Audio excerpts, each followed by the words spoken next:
Welcome, Bureau Nation, to the Coach's Corner, presented by Caps Pizza Pub. Here's your host, Paul Tipton. Well, hey there. Thanks for joining us here at Caps Pizza for the Coach's Corner. Bureau Nation, it's so glad to have you here. I'm Paul Tipton, along with Coach Jankowski and Gary Paris. And I know this is a busy night, and everybody's got their attention on the voting results. And I promise you we'll get to that plenty, or at least you can get to that soon enough. But maybe just a break from all the action here as we'll talk a little bit of Vero football here as Vero Beach wrapped up its regular season last week against Palm Bay, Week 11, with a win 49-0. And Coach, what a performance it was for the Fighting Indians. I was really intrigued by this. We had 24 plays that scored 35 points for us in that first half.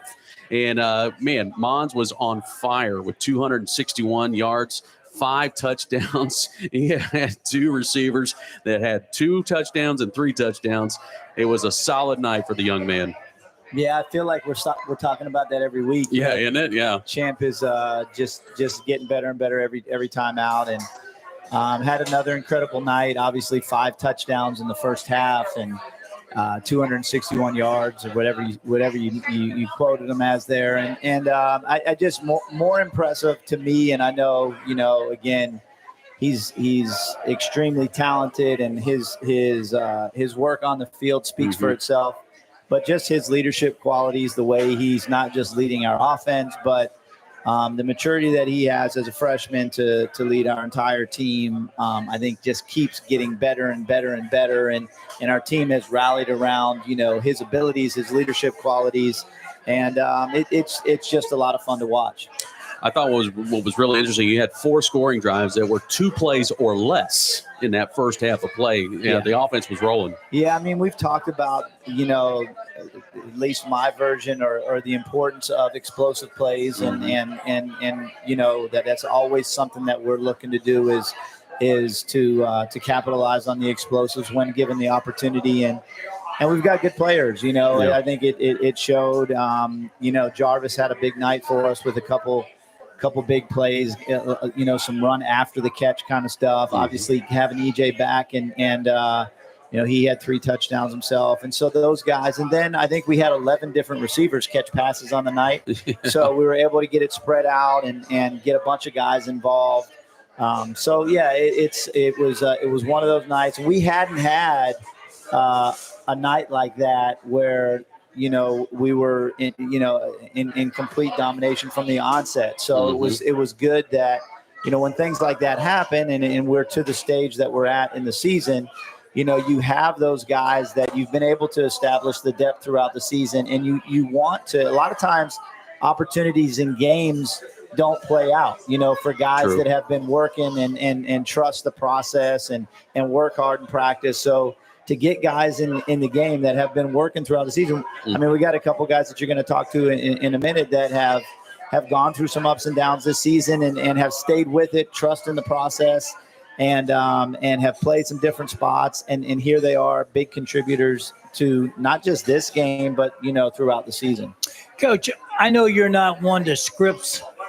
You have your mind, script in your mind, what you would like to start with and run with.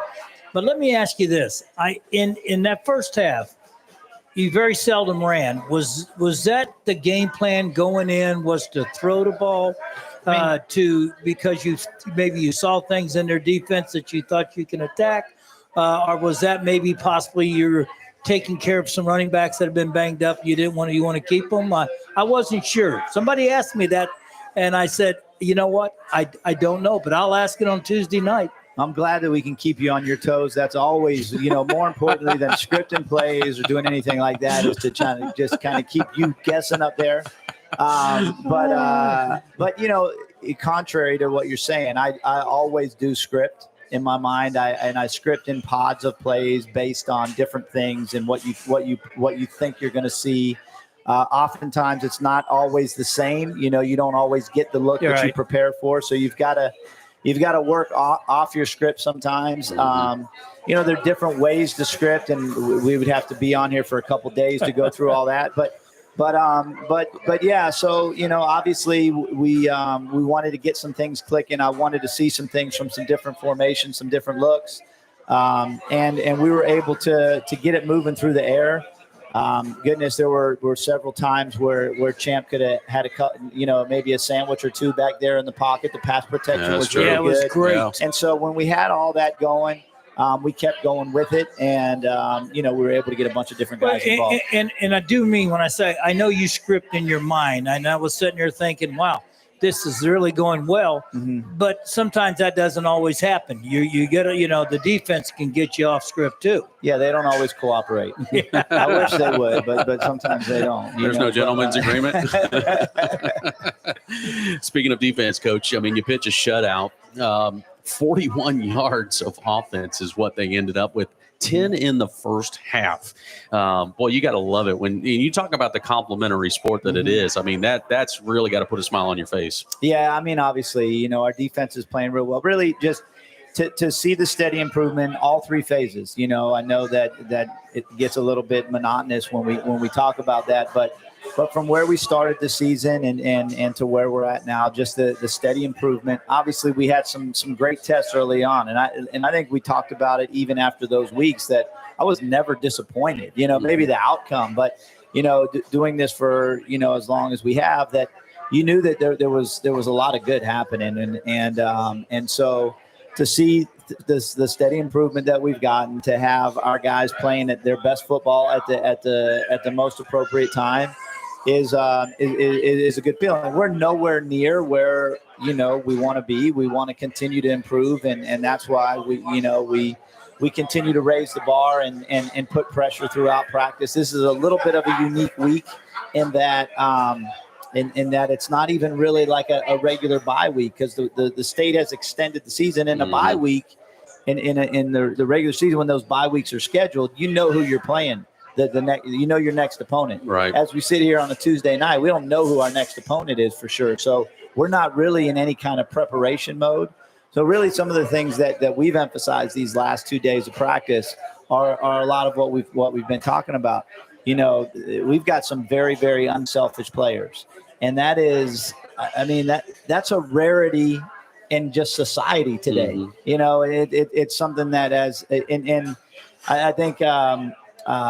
Nick Saban does a talk on the importance of nothing. I think is how, and he goes on a rant about saying, when you wake up in the morning, you're entitled to nothing. Well, I mean, that was and then he goes on and you're owed nothing, and you can have talent without work ethic. You get nothing, and all those kinds of things. Well, I learned that very early in my. I mean, the great Nick Saban said, I learned it from the great, Coach Dave Versillo, and he taught me early on that, we're not, and he actually sent me an email. Coach V sent me an email early in the season and said, you need to remind your guys that they're owed nothing. Just because they wear, a Vero Beach uniform doesn't mean that we're owed anything. We got work to do and all those kinds of things. And so I think when we have guys like this that play unselfish and nobody cares who gets the credit, that's against the grain a little bit, because when they ride home sometimes, or they turn on the social media, it becomes such an individualized deal. And it's still the ultimate team sport. Mm-hmm. You gotta play as a team. You gotta be able to trust the guy next to you, and I think when you trust the process and you love the process, I think the process can love you back. And I think these guys are kind of, into that right now, and they value practice. Practice is a lot of fun. You guys come out to practice. Our guys are having a lot of fun at practice. Yeah. And with that, good things happen. Coach, what's your biggest takeaway from after this ball game? Well, just some of what I just said. I think that our guys are playing together. Mm-hmm. I think they're playing very unselfish. The guys that we're talking about that are on that stat sheet, some of the most impressive things to me is how hard they play when the ball's not in their hands. And that's not hard, because, the mamas and daddies, they want to know how many touches you got, and why isn't the quarterback throwing to you, and why isn't the coach handing you the ball, and what or why aren't you playing this position? And so it's sometimes hard to fight against that. But I think our guys understand that, we are to the part of the season where everybody's kind of playing together. Everybody understands that it's a team. Nobody cares who gets the credit. We're just after one common goal, and that makes it fun. When you get into a game like this, it feels like, everybody's in that zone, if you will. And it has to be a lot of fun for you because I bet you feel like, well, we could call whatever we want. It's probably going to work. Yeah, things were clicking. And I think, obviously we've got some very, very good players. I think they're in a situation, our opponent, Palm Bay, where things haven't gone their way.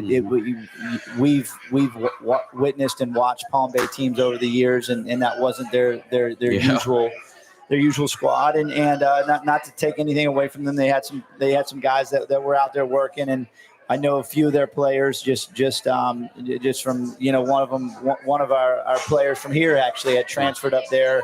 I had moved up there a couple years ago, hadn't seen him in a while. Antoine Frederick, it was great to see him.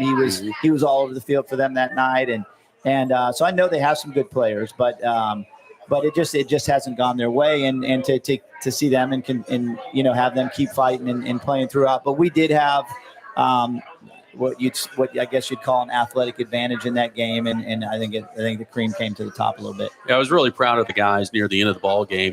When the game was well out of hand, we're in a running clock, and you could see a little bit of chippiness down there on the field, and I was proud of our guys, trying to do their best to avoid it and stay out of it, and really showed some good sportsmanship. Yes, and it's not easy. You play a little role reversal, and you understand whether their season's over. Mm-hmm. They've got guys that are, they're going out, and sometimes you don't make the best decisions when things are winding down and they're coming to an end. So our guys handled themselves well, and again, it's nothing against Palm Bay, because I surely understand that when things are winding down for you, it's tough to keep it under wraps, but I was proud of our guys.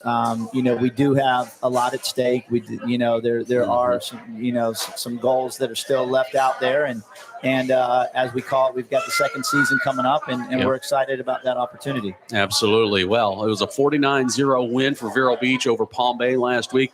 Two guys that really helped us through that ball game was Jarvis Jacobs and Trevin Fennessy.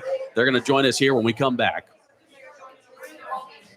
Comfort Zone AC and Heating of Vero Beach has been servicing Indian River County for over 40 years, using only certified technicians. As a Christian, family, and veteran-owned and operated business, they offer comprehensive air conditioning, heating, and indoor air quality solutions to their clients. Online at ComfortZoneACNow.com. Proud supporters of Fighting Indians. Headquarters Barbershop is a locally owned and operated barbershop and a proud supporter of the Fighting Indians and Christian FM sports, offering haircuts, beard trims, shampoos, massages, and more. From the kids' first haircut to adults looking for a trim, HeadquartersBB.com for online booking makes it easy to schedule your next haircut. Headquarters Barbershop, open Tuesday through Saturday, HeadquartersBB.com.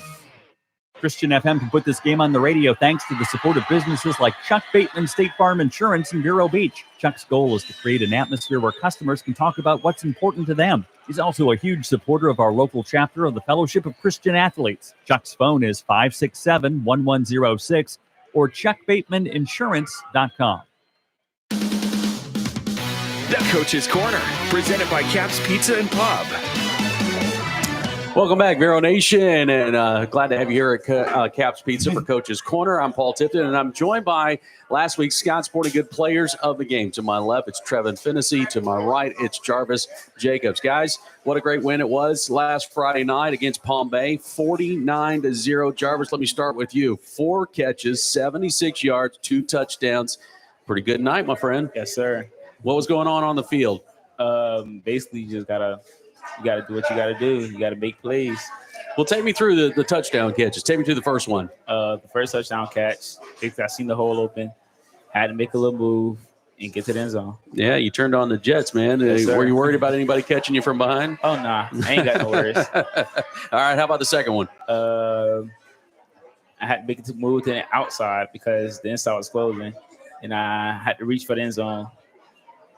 Yeah, you got it. Now, there was an opportunity. You had almost a third one in hand, and you were in the back of the end zone there. What happened? Took it too late. that ball got on you pretty quick, didn't it? Yes, sir. Yeah. What is? I mean, you got a quarterback in Champ Mons. What's it been like to have him as your quarterback this year?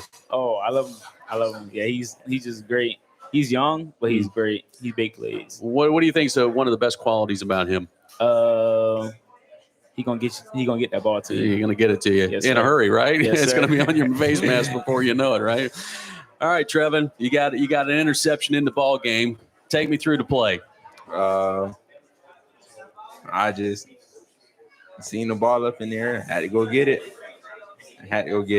Yeah. I wanted to make a pick six, but I couldn't see it for real. So Yeah.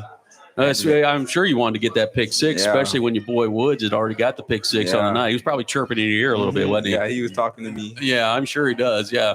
He's not the silent type. So, Yeah, all he right. was talking to person. So, all right, tell me about this ball game. Yeah, it's a 49-0 win. Now, defensively, you guys not only pitched a shutout, but you held the team to only 41 yards all night long.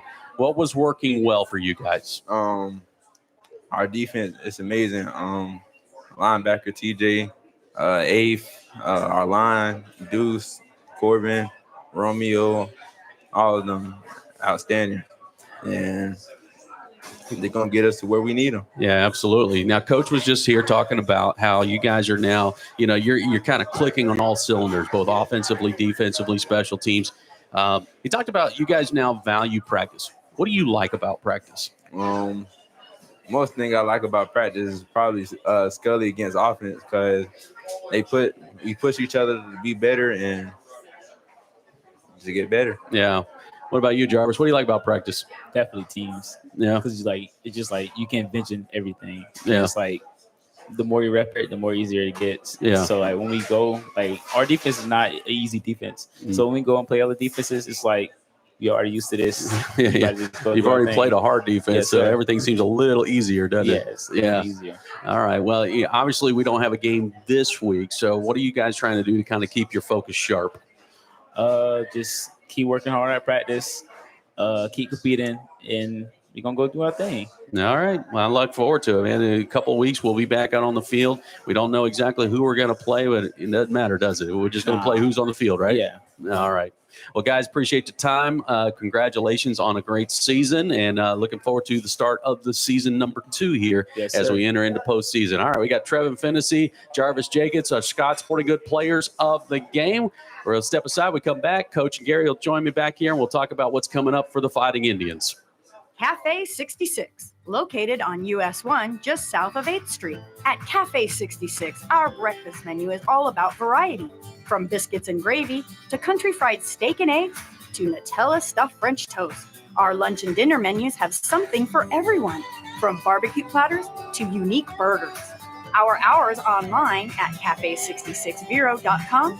We proudly support the Fighting Indians. Thanks to Longevity Rehab Centers in Vero Beach and Sebastian, owned by locals whose mission is to help heal those who are hurting with a goal of getting them back to a productive life. Longevity Rehab has built a reputation of trust with their clients from the top down, offering both physical and massage therapy designed to restore, relieve, or maintain a healthy lifestyle. Blue Cross Blue Shield, Humana, Cigna, United Healthcare, Health First, Medicare, and most insurances are accepted. LongevityRehab.com. Molinari Pools is a proud supporter of Fighting Indians football and Christian FM. A family-owned and operated business, the Molinari family, longtime members of this community. Joel Molinari, a former Fighting Indian, loves serving the Treasure Coast residents from pool cleaning to repairs to pool remodeling. Molinari Pools. Love people, love pools. 772-778-2633 or molinaripools.com. The Coach's Corner, presented by Caps Pizza and Pub. Vero Beach got a win last week over Palm Bay, 49-0. That finishes up the regular season. Now, Coach, you talked about it in the previous segment that the state extended the week, so we got a week off before we get to our playoff game. I asked you this before. I know the answer, but I'm going to ask again just for our audience. No plans to put a game in this week at all, right? Well, no, there was we had the Rockledge game that was postponed because of the hurricane. So we the coach and I talked up there, and he wasn't interested in doing it, and so I understand it was their home game, and so once that kind of went by the wayside, so to speak, there was nothing that made a whole lot of sense at that point because we weren't sure. Again, we knew we had the game against Palm Bay this past Friday night. The way that the state set it up was really, for all intents and purposes, was if you missed a district game and there were playoff implications with it, that they wanted those playoff games to be played. And so when I started just kind of casually looking around, they were district games that were canceled that were getting made up. Gotcha. And other than that, there wasn't a lot happening. And so since it was not a district game, we did get the 9 regular season games in. There just wasn't a whole lot of interest on either side. So no game this week, and we're really just using the model. It was a few weeks ago where we're on a bye week. Like I said, the only difference is that right now we're not in preparation mode because we're not. There's some projections out there, and I'm sure you're probably going to ask that next. So I'll wait for the question. But that's a professional segue, as we like to say in the broadcast terms. So that is one question I get asked a lot. I'm sure you've been asked too. Who do we play in the first round? Yeah, so the state has what they call these power rankings. I'm sure probably our fans may be in tune to what's going on, but there may be some confusion as well because there's a website called Max Preps that a lot of people refer to, and they'll go to, and if they go off of those rankings, they're going to get really confused because the state, our FHSA, our governing body, does not use the Max Preps rankings to set up the brackets or set up the seating. They use some of what Max Preps uses in their algorithm, and they have some kind of other secret algorithm that they use to form the rankings that we use for seating purposes. That what's been described to me and explained to me, and this is probably way too much information for this little question, but is that the only thing that they take out of the Max Preps is the point differential. Okay. Because in Max Preps, point differential is figured in. And with high school sports, with sportsmanship and competition, our FHSA does not want to use point differential to establish rankings. Yeah. They don't want coaches running scores up and things like that and going about it like that. So other than that, so I say all that to tell you that there's a state ranking that the FHSA typically comes out with on Tuesday. Now, I've gotten calls from coaches from all over the state at other schools today that have been asking, when are they going to update it? When are they going to update it? When are they going to update it? Because we figured that today was the day. Right. So we don't know. Maybe they're going to wait because they got this extra week and they're only going to do it once, and it'll be Saturday or Sunday or whenever that's going to come out. But typically it's today, and those so the rankings that are on the FHSA right now do not include this past week's games. Right. And so winning and losing and your strength of schedule, all of that is weighed in. There have been some schools that have benefited with their overall record that they didn't know about prior because there were some teams that had to forfeit games throughout our state. Right. And so Treasure Coast, for example, they're going to get awarded a win because there was a school on their schedule that had to forfeit all their games that had beaten Treasure Coast earlier in the season. So, there's still a lot to be figured. And when you don't have the formula, there's no way to really figure. You just have to speculate. Right. We think right now that the top 8 teams from the region advance to the state playoffs. And in our region, we sit at currently at 4. Right. When you do the 1 plays the 8, the 2 plays the 7, the 4 plays the 5. And if it were to end today and we were 4, Lake Nona, which is a district champ from up in the Orlando area, is 5. We would play Lake Nona, but I think it's too early because there's some things that can happen. We could move up. I don't necessarily know that that's going to happen or think that that's going to happen, but it could. Right. Jupiter is currently ranked 3rd and seeded 3rd in our region. They still have a game to be played this week. So Yeah, who so in the heck knows? pretty much all the precincts haven't reported in yet. There you go. You talk yeah. about being on point. Yeah, That's There why you go. that's why you're the head. Yeah, honcho right, here. right. Yeah, I thought it was because I know how to use a screwdriver, but okay. With that said, I mean, you mentioned about the forfeit. We've seen, through articles and whatever that obviously there's been a few schools through our state that have hit with, I guess, sanctions, if you will, by our governing body. What do you make out of that? I mean, it almost seems like it was almost inevitable, given with the open enrollment and now with NIL being introduced, that this was a possibility that something like this could happen.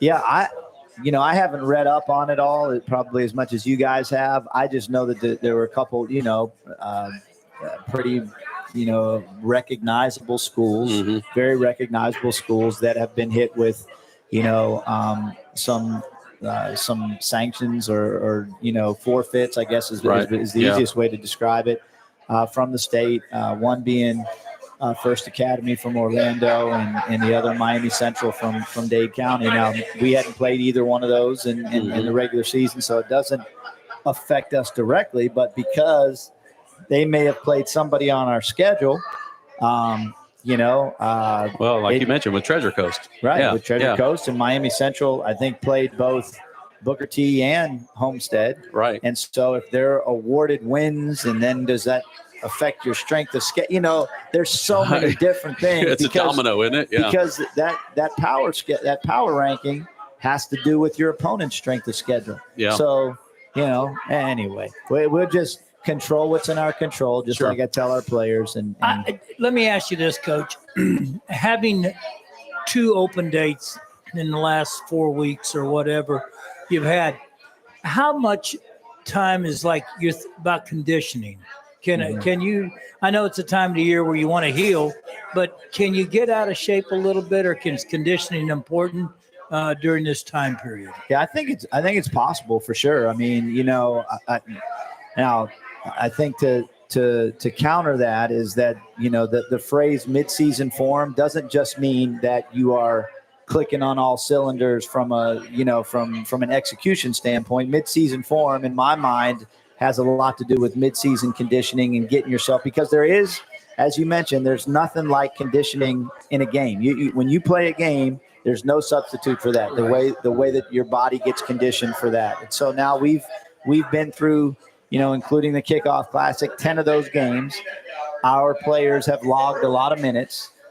So there's a happy balance and a fine line between fresh legs and conditioning. And so we want to be fresh, but yet we still want to be conditioned and be able to play throughout a game. I think what we've done and how we've handled practice is we try to put some game pressure on them in practice, not necessarily with, bumping and banging and thud, in a bunch of physical contact, but at least the speed and finishing plays and finishing runs. And so we'll try to do that, Monday through Thursday and have kind of a typical practice week. All right, Coach. Well, we appreciate the time. Just want to make sure when we do get to our playoff game, the kickoff time will be 7:30, right? Is it moved to 7:30 now? Well, the state sets to get the playoffs at 7:30. If the two teams can agree and get officials there at 7 o'clock, then there's a possibility of that. We'll have to wait to see who our opponent is. Yeah. I'm still a fan of consistency, and the 7 o'clock start is always works for me, but we've got to get permission from the state and our opponent. So let's do the to be announced. I am going to start offering playoff tickets to our season ticket holders. Okay. And we're going to do that starting tomorrow. We'll be able to. I have they can purchase their regular season seats for the playoffs. They'll be available in the front office and my office up there from 8 to 10 in the mornings, all the way up until, Friday of games. So for the rest of this week, 8 to 10 in the morning, our fans that currently have season tickets will have the rights to their seats, and they could get those.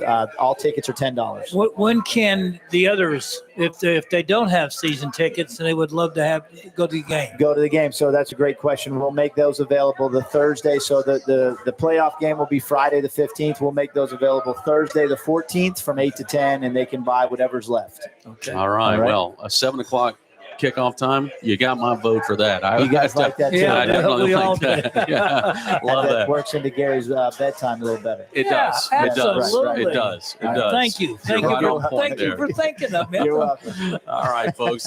Well, that's going to do it for this night of Coach's Corner here at Caps Pizza. Thanks for joining us. For Coach Jankowski, Gary Paris, I'm Paul Tipton. Have a good night. God bless. And as always, go Indians. Thanks for watching the Coach's Corner, presented by Caps Pizza and Pub.